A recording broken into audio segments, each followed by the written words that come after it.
wọ́n gba gbogbo ìyànjú láti má jẹ́ kí ọmọ yìí ó mú ẹ̀rọ ìbánisọ̀rọ̀ yìí fi ṣe nǹkan tí ń fi ń ṣe má ṣùgbọ́n gbogbo ẹ̀ ń já sí pàbó. ẹ̀yin náà lẹ fà tó fi ń rí mú, ẹ̀yin náà lẹ dì lọ́nà tí òfin ní rí mú má, ibi tí à ń fi sí ọwọ́ rẹ̀ ń tó.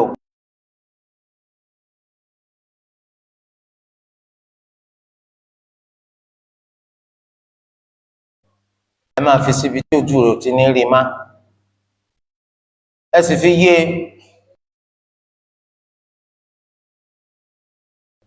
ilé ìjọjẹ sábàbí kẹrù ọmọ bà láti mú, nítorí pé tí ó bá ti sófin kò sẹ́ṣẹ̀, tófin bá ti wà ẹ̀ṣẹ̀ wà. ó yẹ kóbi náà mà kí ṣe gbogbo nǹkan lèèyàn máa fi bọ́ máa ṣeré. tẹ́ àwọn ọmọ yín máa yá ayọ̀ ọ̀ránù ayọ̀ ọ̀yà. ẹ mọ̀ pé àìmọye aburú lọ́mọ lè tàtàrà ẹ̀rọ ìbánisọ̀rọ̀ yín yún kọ́. tẹ̀sí mọ̀ pé irú ètò wà lọ́dọ̀ tiyín kí tún ṣe taná ọbẹ̀. tẹ́gbẹ́ wọn mọ̀ sí lábala lábala ètí ó rí ń bí ètí ó rí ń bí ètí ó rí ń bí.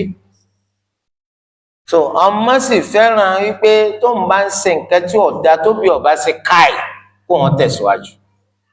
yọ̀fẹ̀ mọ gbogbo àṣírí tó wà nù fóònù yìí. àwọn ọmọ kéékèèké tẹ́rí tó ń ṣe yahoo lónìí o bí wọ́n tara àwọn ẹ̀rọ ìbánisọ̀rọ̀ yìí náà ni wọ́n ń lò. kìnnìkan android kìnnìkan tí wọ́n ń kó ká. tẹ́bá tí wàá bá wí tọ́mọ bá ti wà nípò ìgbé ẹ̀rú ń bà kò sí ní tó burú kẹ́ fi síbi tọ́wọ́ rẹ̀ ó ti tó kẹ́ wo bí ọ̀lọ́bẹ̀. ìgbà yẹn lẹ tó lè gbà pé alhamdulillah ọmọ yìí á ti dẹ́rù bà ó sì ti gbọ́ nǹkan tá a fẹ́ kó máa ṣe yàtọ̀ sí ìta àfẹ́ kó ṣe. wọ́n lẹ́nìkan ní owó ọmọdé ni bóyá látàrí kó jogún owó yìí lọ́dọ̀ bàbá rẹ̀. kò wá mọ bí ó ṣe ṣírò owó yìí tí ó fi yọ zakat. ọlọ́bẹ ni tó bá mọ̀ nípa ẹ̀sìn Islam nítòsí rẹ̀. wàá ṣàlàyé fún wa ibi tó wò rẹ̀ ti dé. àwọn wàá ṣàlàyé fún ọ ìtọ́jẹ́ zakati tó yọ nínú rẹ̀ ńgbà tẹ́ bá jọ ṣírò rẹ̀. àwọn olùmẹ̀sìn Islam sì pọ̀ wọ́n wà níbikíbi.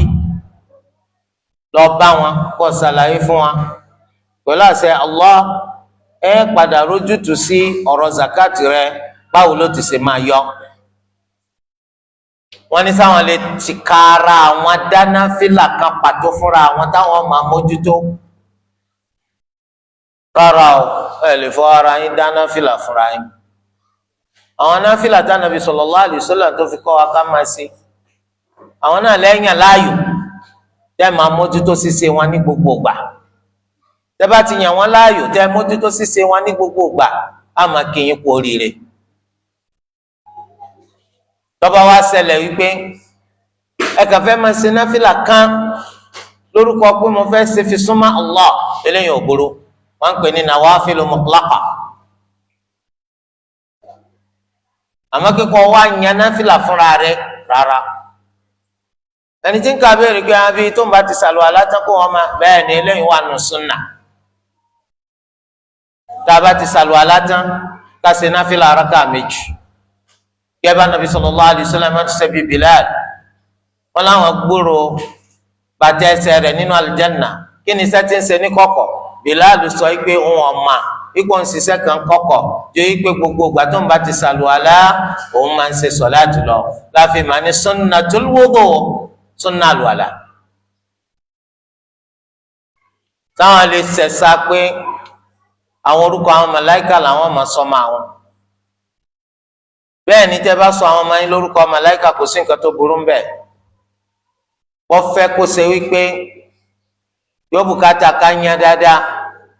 Jibrilu tèèyàn ó yàtọ̀ sí Jibrilu màláìkà.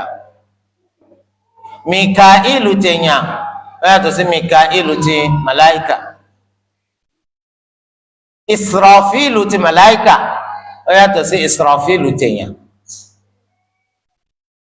torí kọ́ má bàa lọ jẹ́ pé ọmọ ó jẹ́ ẹran jẹ́ nù sásùn lásòkúta ló jẹ́ ẹran jẹ́ nù sásùn Jibrilu ni Jibrilu àwọ̀ ẹ sọ pé ọmọ tí ń jẹ́ Jibril ọmọ tí ń jẹ́ Mikail ọmọ tí ń jẹ́ Israfil torí pé tí wọ́n bá wí àwọn orúkọ yẹn ọ̀dọ̀ ẹni tí ó lọ tààrà náà làwọn màláíkà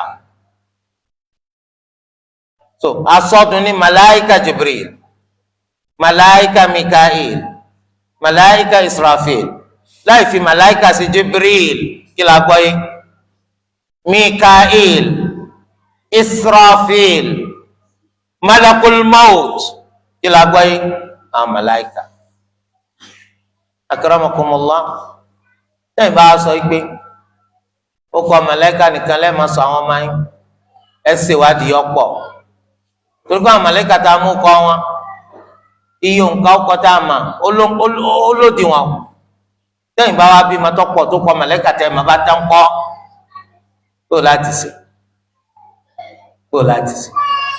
ẹlẹ́yìn oúnjẹ bó ti ṣe jẹ́ mbẹ́ o.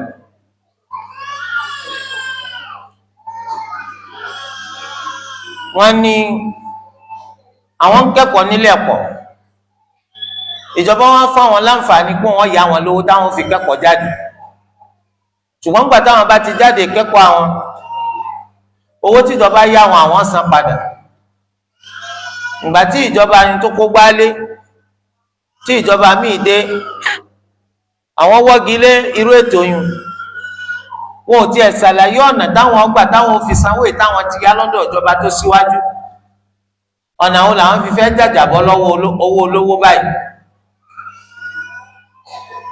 láṣẹ mímọ̀ tẹ́ ẹ mọ owó ìjọba lówó olówó dáadáa lẹ́sìn ẹ̀yin ọ̀dà bíi tàwọn tí ń mú gbogbo nǹkan rá wọ́n sọ pé owó ìjọba tó wá lólúwa ní ìbẹ́ ní owó tó ṣe pé táwọn bá di àwọn òní jẹ́jọ́ lórí rẹ̀ tó bá dijọ́ gbẹ̀ndà kìyàmà níbo ń bẹ̀ lóòótọ́ tí yẹn bá jọ máa lu ó lẹ́tọ̀ọ́ nínú owó ìlú àmọ́ lódì wọ̀nyí tó yẹ kí wọ́n fún un tó bá ti wá gbàjú òdiwọ̀n tó yẹ kí wọ́n fún ọ lọ ó jẹ́jọ́ lórí ẹ̀ wọ́n fún ọ léè tó ju etí ó jẹ́jọ́ rẹ lọ ó jẹ́jọ́ lórí ẹ̀ ta ló sọ fún ọ pé tó bá ti yáyàn lówó tíjọba bá ti kó gbálé kò sẹ́ni tá sanwó fún yẹn má ṣebí ìjọba ń tẹ̀síwájú ìjọba lè kó ń wọ́gi létò yùn ṣùgbọ́n owó táwọn èèyàn yá kò sọ pé ń wọ́gi lè tọ́ba tó sọ pé gbogbo ẹni tó yáwó ibi tẹ́ bá san dé náà níjọ́ ẹni tí ó sì ti san gbogbo yẹn àbòyìn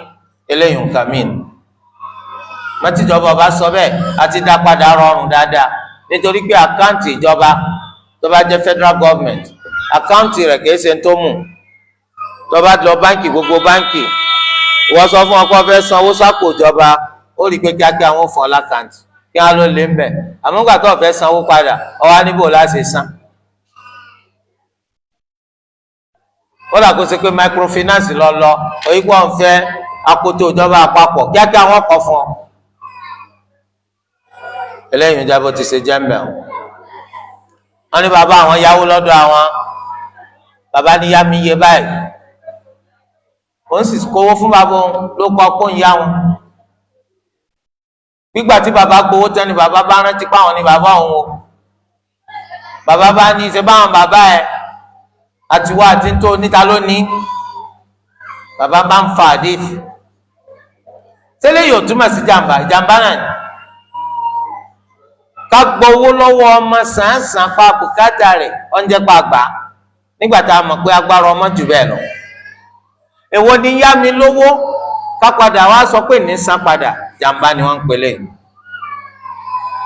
lọ́tí pé wọ́n ní bàbá rẹ̀ ọ sọ pé lọ́ọ́ bá mú iye báyìí wá mo sì fẹ́ gbà lọ́wọ́ rẹ̀ lágbàgbé ni kò sí wàhálà mẹ́ tó bá gbẹ ní bùkátà sí tẹ́ bá ní bùkátà sí kí lẹ fẹ́ yan ọmọ yín jẹ sí ẹsì máa rántí o pé bá ṣe bẹ̀rù la bọ́ ọmọ o àwọn ọmọ mi bẹ tẹ bí tó ẹ pé àwọn olówó ẹ pé káwọn ọmọ wa o eléyìí ẹ wá ní kọ́ yá yín lówó ẹ wá lẹ gbẹ́sẹ̀ lé ẹ rẹ́sẹ̀ gbélé o ó ti rọ̀ yín lọ́rùn láti pèlè pé bá mú iye báyìí àwọn olókùn ìgbà tí o bá gbére gbèlè fẹ́ fowó sí o bàbá mi ọ̀fà lè ní o owó tí ń gbà lọ́dọ̀ ọmọ níná fáwọn kọ́sítọ́mà rẹ o àwọn bàárà ní gbà o ọ̀mùtí ni bàbá mi o, bàbá mi ò ń tẹ́tẹ́ ni o, ó lóun wọ́n yíya ọmọ lẹ́nu ọjọ́ tó ń bá jẹ tẹ́tẹ́, owó rẹ̀ ni wọ́n fi ń ta tẹ́tẹ́.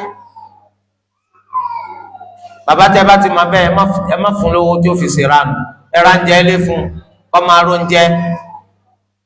bàbá yẹn amúgbó ni ẹ má fún lówó, ológogoro ni ẹ má fún lówó.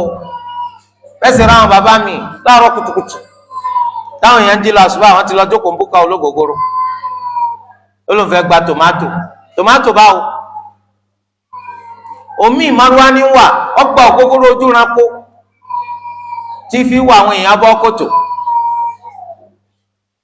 torí ẹ̀ bàbá tó yáwó lọ́dọ̀ ọmọ yíyá lọ ya dáwó padà, tó bá yẹ pọ̀ fẹ́ san ọ sọ fọ́mọ pé bá ń wáyé báyìí wọ́n ń fẹ́ kó fún mi ká sì já mi lórí ẹ̀ ìní san padà lọ́ba tán, kò sí wàhálà mi. tó bá gbé bùkátà lọ́ba ní tó fi pé kí bàbá rẹ̀ ó mú kí ọmọ rẹ̀ ó múlò owó wa, kò sí tó burú mẹ́. eléyìí jẹ́ ìdáhùn sí àwọn ìbéèrè tẹ̀sí. Abẹ́ Allah azza wa jal bá ti ṣe tó ètò àwọn ọmọ wa táàtọ̀ wọn tí wọ́n tọ̀ Olúwa kọ́kọ́ wa máa ṣe. báwọn ọmọ wa wọ́n ti ṣe jẹ́ ọmọ gidi tí wọ́n wúlò fóbi lójú ayé òbí àti lẹ́yìn ikú òbí, Olúwa kó darí wa lọ sójú ọ̀nà náà. ó sọ àwọn ọmọ wa láwọn mùsùlùmí tó dáa, àwọn mùsùlùmí tó dúró dọ́gba, àwọn tí ó ṣoríire láyé tó ṣoríire lal-qiyāmah.